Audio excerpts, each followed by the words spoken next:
আসসালামু আলাইকুম আপন মানুষজন, অনলি কুকিং রেসিপিস চ্যানেলে সকলরে জানাই স্বাগতম। আজকে আমি আপনারা লাগি নিয়ে আইছি বড় বড় নামি দামি রেস্টুরেন্টের মতো দুধর কিরসা রেসিপি। আজকে আমি খুব সহজে দুধর কিরসাটা বানাইয়া আপনারা লাগি শেয়ার করছি। আশা করছি সকলের কাছে অনেক বেশি ভালো লাগবো আর সহজ মনে হইব। তো কিলাখান বানাইছি প্রথম থেকে শেষ পর্যন্ত পুরা ভিডিওটা দেখবা। রেসিপিটা যদি ভালো লাগে কমেন্ট করিয়া জানাইবা, আর দেখার আগে অবশ্যই মনে করি একটা লাইক দিবা।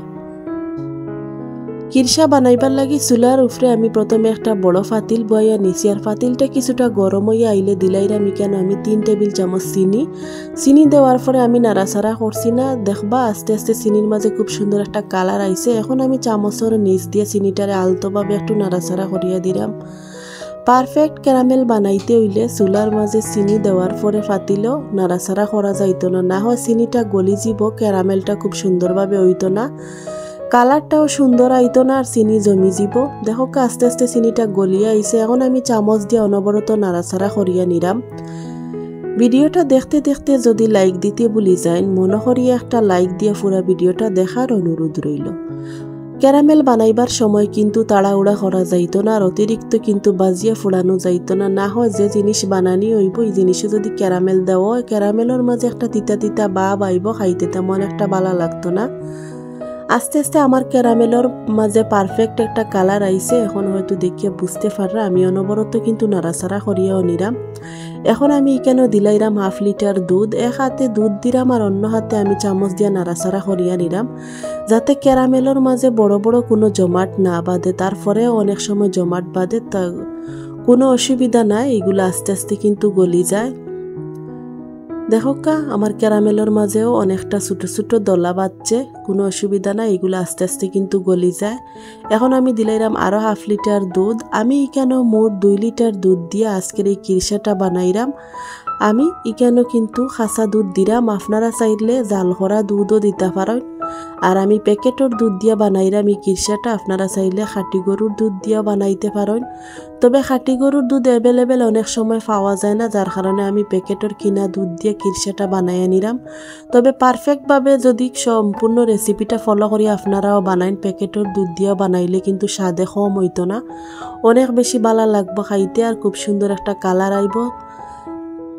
দেখো এখন অনবরত আমি নাড়াচাড়া করিয়া নিছি, আর দুধটা কিছুটা গরম হইয়া আইলে আমি কেন দিলাইরাম গুঁড়া দুধ। প্রথমে আমি 1/2 কাপ গুঁড়া দুধ দিছি, তারপরে আরও 1/2 কাপ দিলাম। মোট আমি এখানে 1 কাপ গুঁড়া দুধ দিছি।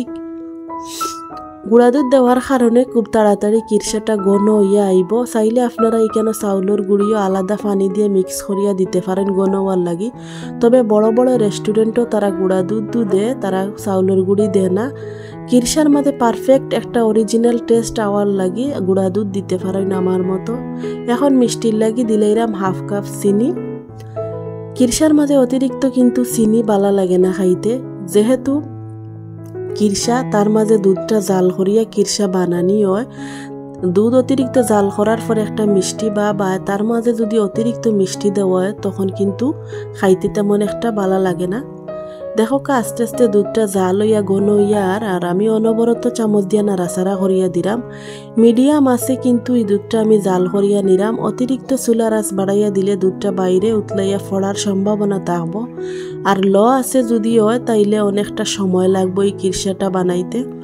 তাই আমি মিডিয়াম আছে চুলার কাছে তাকিয়া অনবরত নাড়াচাড়া করিয়া চামচ দিয়ে আমি দুধ জাল করিয়া নিলাম। দেখিয়া হয়তো বুঝতে পারা দুধটা আস্তে আস্তে জাল হইয়া হইয়া কমিয়া। আর অনেক সময় অনেক ধরনের কিরসার ফিটা খাইতে হইলে চাইলে আমার মতো আপনারা ওলাখান কিরসা বানাইয়া ফিটার মাঝে দিয়ে খাইতে পারেন, অনেক বেশি ভালো লাগে। আর বাঙালির খুবই পছন্দের একটা ফিটা হইল গিয়া পাটিসাপটা ফিটা। পাটিসাপটা ফিটার মাঝে যদি দুধের কিরসাটা দিয়া বানানি হয় তাইলে কিন্তু এর স্বাদ একদম রেস্টুরেন্টের মতো হয়। আর বড় বড় রেস্টুরেন্টও তারা কিন্তু অতিরিক্ত দুধ জাল করিয়া খুব সুন্দরভাবে কিরসা রেডি করে। এখন দেখিয়া হয়তো বুঝতে পারা ফাতিলের সাইডে কিলাখান ফুরিয়া আইছে, কারণ কতটুকু দুধই কেন আসলো, আর এখন জাল হইতে হইতে কতটুকু হইছে। আমি অনবরত চামচ দিয়ে কিন্তু নাড়াচাড়া করিয়া নিলাম। আপনারাও যে সময় এই কিরসাটা বানাইবা চুলার আশেপাশে থাকবা আর অনবরত চামচ দিয়ে নাড়াচাড়া করিয়া নিবা। ক্যারামেল দেওয়ার কারণ হইল গিয়া খুব সুন্দর একটা কালার আয় আর খুব সুন্দর একটা গ্রান হয়। তবে আপনারা চাইলে ক্যারামেল না করিয়াও কিন্তু এই দুধটা জাল করিয়া কিরসাটা বানাইতে পারেন, কারণ দুধটা এমনিতেই জাল হইতে হইতে খুব সুন্দর একটা কালার হয়। আর ক্যারামেল করিয়া দিলে আর কি অরিজিনাল খুব সুন্দর একটা কালার হয়, দেখতে অনেকটা ভালো লাগে। আর ক্যারামেলের খুব সুন্দর একটা গ্রান হয়, খাইতে অনেকটা অন্যরকম টেস্ট লাগে। আর ফাতিলের সাইডে যে দুধটা ফুটছে এই দুধটা কিন্তু চামচ দিয়ে কুলিয়া কিরসার মাঝে মিক্স করা যাইতো না, না হয় কিরসার টেস্টটা নষ্ট হয়ে যাব, খাইতে তেমন একটা ভালো লাগতো না, কারণ এগুলা ফুটতে ফুটতে শক্ত শক্ত হয়ে গেছে। আর কিরসার মাঝে যদি মিশানিয়ে হয় কিরসার অরিজিনাল টেস্টটা নষ্ট হয়ে যাব। দেখো আমি অনবরত চামচ দিয়ে নাড়তে নাড়তে উলাহান দুধটা ঘন ঘন করিয়া নিছি। আর চামচের মাঝে উঠাইয়া দেখাইলাম আপনারারে দুধের ঘনত্বটা কিলাহান হইছে। আর কালারটা হয়তো দেখিয়া বুঝতে পারলাম মাশাআল্লাহ কিলাহান অরিজিনাল একদম রেস্টুরেন্টের মতো কিরসার কালার আইছে। আর দেখিয়া হয়তো বুঝতে পারা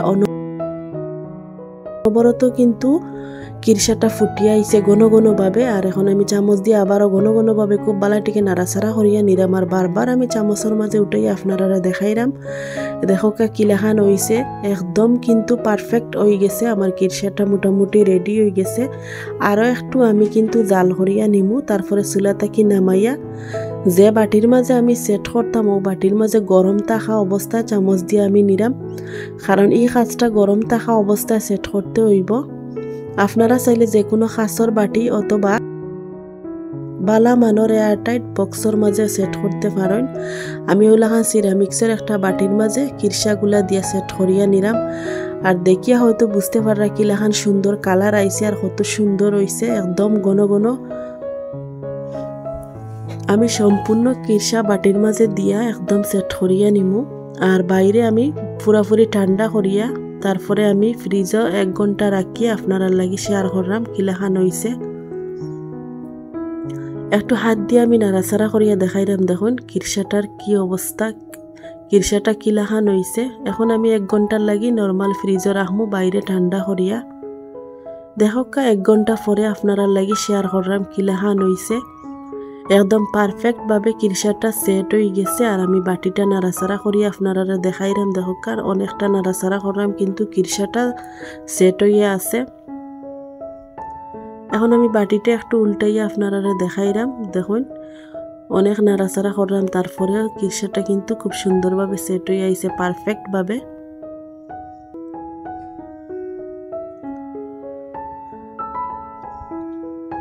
দেখুন কতটা লোভনীয় হইছে।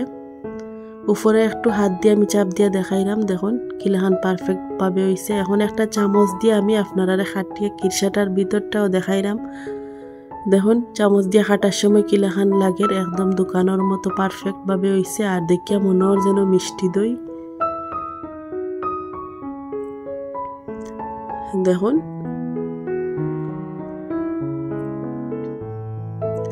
চামচের মাঝে নিয়ে আমি আপনারা একটু সামনে তাকিয়ে দেখাইলাম কিলাখান লাগে।